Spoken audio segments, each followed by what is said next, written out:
Alright, dude, so I got us another training other people's video here. I know some of you guys probably been looking for some of these. So, yeah, this is coming from a dude named Connor Davidson, and he said that basically he's a beginner, novice style rider, and he's trying to figure out like what kind of gear to be in the corners. He's really struggling with the gear side of it, when to shift, when do you do all that, and I think a lot of people do have this sort of issue whenever you first get into MX Simulator, just simply because I feel like it's pretty easy to like be in the wrong gear or have the wrong gearing, and I don't really think it's ever like there's like a bad gearing or a like that kind of thing. I think it's just more certain gearings are better for certain tracks and certain riding styles. That's another big thing. It all depends on what your kind of riding style is. I mean, a good example is the little over jump right there. By the way, I'm recording his YouTube video right here, so this is not me playing. This is not even on my MX Simulator. I'm literally just went to one of his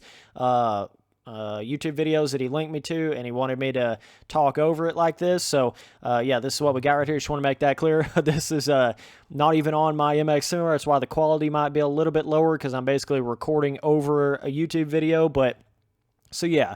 So, a good example of the people having different riding styles is you've got some people that, shift from first to fifth in every single corner. It could be on a supercross track, a tight track, and they'll still go from first to fifth, first, second, third, fourth, fifth, you know what I mean? And then all the way back down to first in every single corner. You've got some people that they'll just keep it in third gear all the way around a corner. You've got some people that's got super long gearing that'll keep it in first gear all the way around a corner, but it's a really long gear. So it all depends on what your gearing is, what you got going on, what kind of bike you're on. 250 is going to be totally different than a 450, 125. You're pretty much going to have to use the RPMs and the little bit shorter gearing and really being shifting fast. I don't think you can really ride a 125 in this game like with that sort of lugging, middle power lugs style, like long gears. You can't really do that as good on a two-stroke in this game because it really does have that realistic,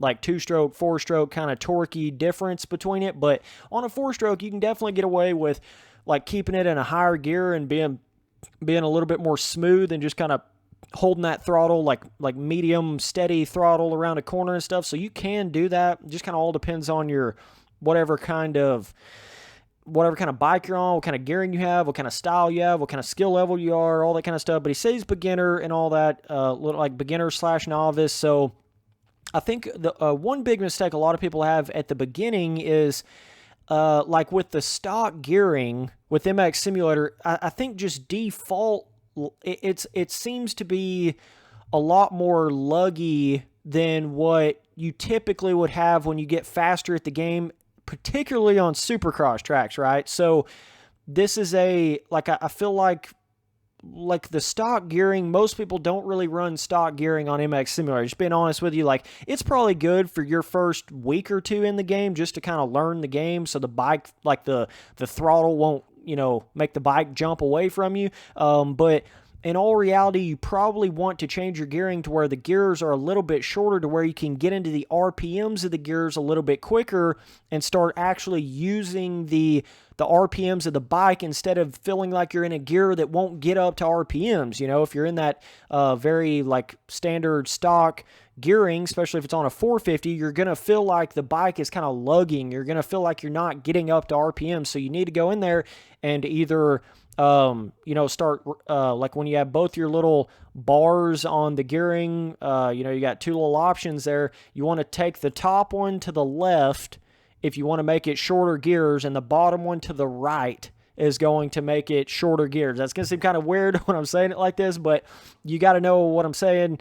You just got to know what does what in the gearing adjustment. It's a little bit confusing because you kind of do like one way and one the other way to get max acceleration. Basically, like if you're looking at the setup page, you're going to have that top gearing option in the bottom one. The top one goes all the way to the left. The bottom one goes all the way to the right. That's maximum acceleration. If you take the top one all the way to the right and the bottom one all the way to the left, that's going to be maximum like top speed gearing. So that's kind of how you can, if you're trying to like build it off of getting a little bit more acceleration, you'd want to take it to max acceleration, see how that feels, and then just start working your numbers on your gearing, you know what I mean? Like taking the bottom one to the left a little bit if it's a little too short on the gears, taking the top one to the right a little bit, and then kind of figuring out, because it's all going to change like your traction, momentum. It's all going to change the way that is on how you're adjusting your gearing like that. So that's going to be a big thing for you. But as far as shifting, it's hard to say. It's hard to like put this in an understandable manner because it's all dependent on what kind of rider you are, what kind of gearing you have. Like I'm saying, it's hard to just base it, but just in general, right? Obviously, you're going to want to come out of corners. I mean, you're in fifth gear coming up to that jump right there. So, goddamn. So, I mean, yeah, there's a lot of times, depending on what kind of bike you're on, typically on a 450, you're not going to have to shift nowhere near as much as you would on a 250 or a 125. But the good thing about riding those smaller bikes is they teach you how to shift. It's going to be real hard to get through this game without ever really learning how to shift quick, because that's a big aspect in the pro game, in my opinion, is being able to shift quick, even though that's my own personal way to play it. Not every pro plays it like that, but I think you have a lot more play. You have a lot more like ability to either get it in whatever kind of gear range you want it to be in. Now, especially on a supercross track, you're going to learn specifically exactly what kind of gear to be in on certain jumps, and everything gets learned over time. You know what I mean? It's a memory bank. It's a mind muscle memory of like you come up to a jump and you see like the peak of the jump. You think, okay, standardly 90% of jumps on most tracks with this kind of peak, with this kind of run up to it, is going to have this kind of distance between the peak and the landing.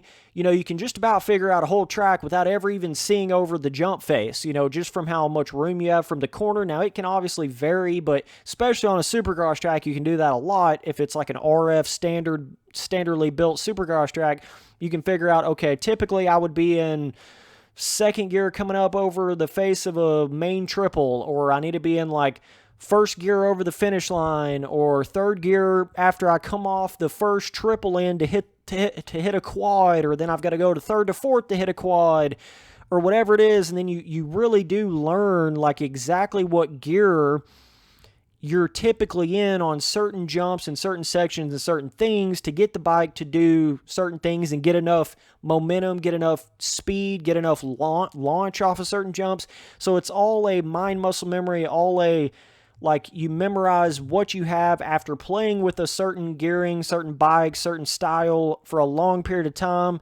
You eventually like just really, really learn that deep down, and then you figure it out. Now on a track like this looks like a very wide open motocrossy style, more like basically you could be in any gear because there's so much of a run up to every single one of these jump faces. So typically, for the most part, you can just about hit any jump out there in like second or third gear. I mean, typically that's how it is, especially on a 450. Most time you're obviously not going to want to hit most jumps in first gear on any bike, because it's not going to have enough, top speed unless you have your gearing set up like that. So just typically in general, you're normally in like second to third over most jumps. And then if it's a really big jump, or you're having to like huck a quad or whatever, and you're doing like a double shift, sometimes you're going to go from third to fourth. But typically you're never going to be in fifth over a jump face. You're never going to be in first over a jump face. 9 times out of 10, you're not going to be doing that. It's going to be like second or third, and then every once in a while you're going to be in fourth over something, so that's just kind of a general basis of typically the way it would be. But yeah, to some of you beginners out there that are struggling with gearing or feeling like your bike's bogging down or whatever, go in there and make your gearing a little more short, a little more acceleration gearing, and that's going to make each one of your gears get up to the RPM quicker. And if you feel like you're revving the bike out, or your like second gear is way too hot, you're like revving it too quick, second gear you're running out of gear, just shift up.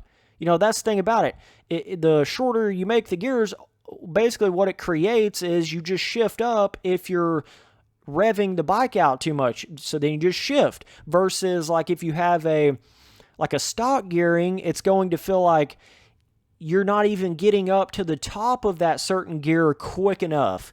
It's going to lug more all the way to the top of the gear instead of being like hot. It seems like when you have that shorter gearing, more acceleration gearing, you obviously have more acceleration. You see what I'm saying? So you're going to be able to pick up speed quicker. It really is like you have a pro circuit exhaust pipe on it or something, versus like stock. That's really what it feels like when you start adjusting on the gearing and making it more acceleration gearing. And then it just comes down to the reality of it is you think about the trade-off of like more acceleration gearing. Well, you would think, well, man, am I going to run out of gears on certain tracks? Typically, you're not, especially on a 450. Even if you had that thing max acceleration gearing, typically, even if you was in fifth gear, there are certain tracks like Vegas and some motocross tracks that you will get in fifth gear and you're just wide open and there's still more room to go faster, but you're out of gear. That definitely can happen on certain tracks, but typically you can get away with just about running as much of an acceleration gearing as you want to run, and you're not really going to run out of gears. You know what I mean? But that will affect you a little bit is you won't naturally carry your speed as much, because you'll run out of that gear and you'll shift down, and you'll have more engine braking feeling when you shift down with a shorter gearing. So you'll have to get if you make that sort of more acceleration gearing, you're going to have to get real conscious about keeping it in a higher gear coming into a corner. But if you don't have that kind of gearing, then you don't want to do that, Like if you have a stock gearing, you don't really have to keep it in a certain gear through a corner really as much, but you gotta understand, it's just all dependent on so many different factors. It's hard to just do a blanketed. It would have helped me a lot if you would have told me what gearing you were running and what bike you typically run most and like all that. That would have helped me a little bit there, but I try to help you as much as I can here. But that's probably one of the bigger beginner mistakes, is they don't have their gearing enough to the acceleration side. They have it too close to stock, or the gears are too long, and then it makes it even harder to get the speed to come out of a corner. Now, like I've always said, with more power becomes more responsibility, in the sense of if that thing's going to rev more quicker, aka more acceleration gearing, it's going to be harder to control. It's going to be going a lot faster. That front end's going to come up a lot quicker. The bike's going to react a lot differently like that, but you will be able to get more speed out of corners and really be able to huck jumps better and stuff like that. That certainly will help you on that side, instead of feeling like you're on just this slow, bogging out stock gearing bike, right? So, but there's so many other factors that affects how good you can hit a jump. Like when you get to my kind of skill level, you can ride with stock gearing and still get around every track and hit every kind of rhythm. But for a beginner, it's going to be a lot harder, because they don't know like how to be in a certain gear is good and how to do it. So you would want a little bit more acceleration. I would feel like for not like a full-blown beginner. You guys always know I'm talking about keep it stock when you're a full-blown beginner. I still believe that, but that's one of the first things I would change, like going from that beginner to novice level, is make your gearing more acceleration, just so the bike feels like it has a little bit more power. Feels like it can get up to the RPMs a little quicker for you. And that's going to make everything a little bit easier to hit, a little bit easier to ride on stuff. Not necessarily easier to ride on, it's going to be easier to hit jumps like they typically would be hit on most tracks. It's going to be easier to get the required speed to hit the jump from the corner to the jump face, So you're coming up a little short on this thing. Yeah, you're just gonna have to hit it a little harder, but typically, like, you start to learn how fast you're supposed to get. You learn that required speed from the corner to the jump face to hit the jump all the way on typical jumps. Like there really is like a certain speed. You can see it from the jump face, from the corner distance to the jump face. You really do learn like typically how fast you would probably need to go over most jumps out there. And then what that does is that then you typically learn what kind of gear you would need to be in for that kind of distance, that kind of jump face. And then you just learn it. I don't know any other way to explain it. you naturally, your body and your mind muscle memory just fucking learns the way the bike is and how fast you need to go to do this, to hit that, to hit this the right way. And that's just how it happens, man. There really is no other way to explain it. So either way, I hope helped you guys out here a little bit. Helped you, roll back. Hope to help you out here a little bit, but yeah, so just remind you guys, if you want to send your own footage in for me to go in here and train you on, you can just hit me up on my email address, spencerturley@live.com, and I'll eventually get to you on your training videos, so I'll help you out there. But either way, dudes, appreciate you guys watching all the videos. Later.